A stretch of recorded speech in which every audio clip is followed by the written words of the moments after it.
Today, we're heading to one of the most mysterious, most isolated places left on our planet, North Sentinel Island. We're talking about a place that's basically a real-life blank spot on the map, home to a people who have said no thanks to the outside world for literally tens of thousands of years. So that brings up a really big question, right? What happens when our world, the 21st century, tries to collide with theirs? And this isn't just some thought experiment. This is a real, super complex situation that has had some pretty intense consequences, as you're about to see. All right, let's get into it. Our story really has to start with the most recent and maybe the most dramatic attempt to break through that wall of isolation. It's the tragic story of a young American missionary named John Allen Chau. So, back in 2018, John Chaw, this 26-year-old American, decided he was going to North Sentinel Island. Now, he wasn't some government explorer or an anthropologist. He was a man driven by this incredibly powerful faith, a faith that led him to break Indian law and go to a place that's completely off limits to everybody. You see, in his mind, this wasn't just a trip. It was a divine mission. He wrote in his journal that he believed this island was, and this is a direct quote, Satan's last stronghold. He saw the Sentinelese as a lost tribe that he and only he was chosen to save. So how do you even get there? Well, he took some huge risks. He paid a local fisherman about $350 to sneak him close to the island under the cover of darkness, to avoid the patrol boats. He packed some gifts he thought might help, fish, a football, scissors, and of course his Bible. And then he got into his kayak and paddled the rest of the way by himself. The welcome he got, well, it was immediate, and it was violent.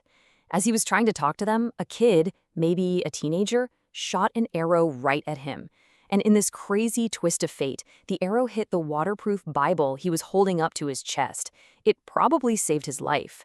He totally freaked out and swam back to the fishing boat. And this is where it gets really interesting, because we have his diary entries from that night.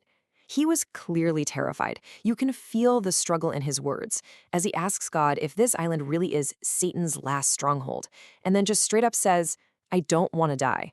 It's really intense. But in the end, his faith was stronger than his fear. He wrote one last letter to his family, telling them not to blame the islanders if he was killed. And then he went back. The fisherman who dropped him off later reported seeing the Sentinelese dragging and burying a body on the beach. It was John Chau. So John Chau's story is obviously a modern tragedy, but to really truly understand why it happened, we need to zoom out. We need to understand the people he was trying to reach and the forbidden island they call home. I mean, just think about this for a second. The Sentinelese are an incredible living link to our deep past. The theory is that they're direct descendants of the first humans who migrated out of Africa. And somehow they ended up on this one tiny island and have been almost completely cut off from the rest of the world ever since. We're talking for maybe 30,000 years. It's mind-boggling. And their lifestyle? It's basically a window into the Stone Age. They're pure hunter-gatherers. They live off the land and the sea. They never developed farming.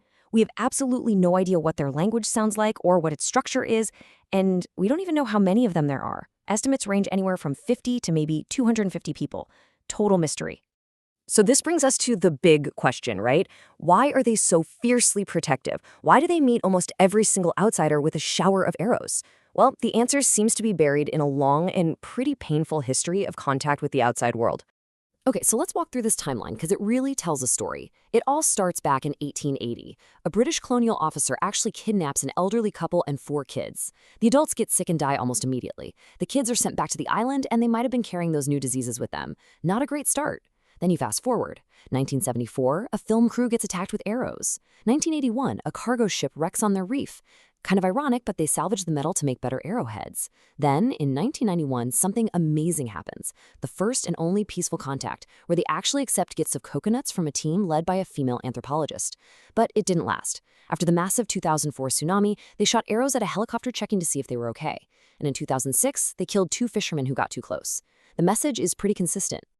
So if you're trying to figure out the root of all this hostility, a lot of experts point right back to that first incident in 1880. That kidnapping could have created this deep collective trauma, a story passed down from generation to generation that says outsiders bring sickness and death. It very likely set the course for the relationship with the world for the next 140 years. So all of this This whole complicated, messy history, it brings us to a huge ethical crossroads. What is the right thing to do here? Should we be trying to contact them, or should we just leave them completely alone? I mean, there are arguments on both sides. You have people who say, hey, we could give them modern medicine, we could help them if they're in trouble. But on the flip side, the biggest threat to them is us. They have zero immunity to our common diseases. A simple cold could literally wipe them all out. And then there's the biggest point of all. For over a century, they have repeatedly and violently made their wishes known. They want to be left alone. And you know what? We don't even have to guess what could go wrong. We have a real-world, heartbreaking case study right there in the same island chain. Let's talk about the Jarawa tribe. The Jarawa were contacted and brought into the modern world, and the results have been, well, devastating. Their bodies can't handle processed food. They've been introduced to and gotten addicted to things like tobacco. Their ancient culture, their language, their incredible survival skills, they're all just fading away. It's been a disaster by almost any measure. But if you think that's a sad story, get ready for an even more terrifying statistic. Just look at this number on your screen. 99.2%. What on earth could that possibly represent? That is the population collapse of another tribe, the Great Andamanese. When the British first established a settlement there in the 1800s, there were about 5,000 of them. Today, after decades of disease and conflict, only 41 are left. That is a 99.2% wipeout. It is the clearest, most brutal warning imaginable of what can happen when two worlds collide. Which brings us all the way back to the final haunting question. After everything we've looked at, the history of violence, the failed attempts, the tragic case studies right next door, is it possible that the most compassionate, the most humane, the most respectful thing we can do is simply to listen to them and leave them alone? And maybe the even bigger question is, what does it say about us if we can't?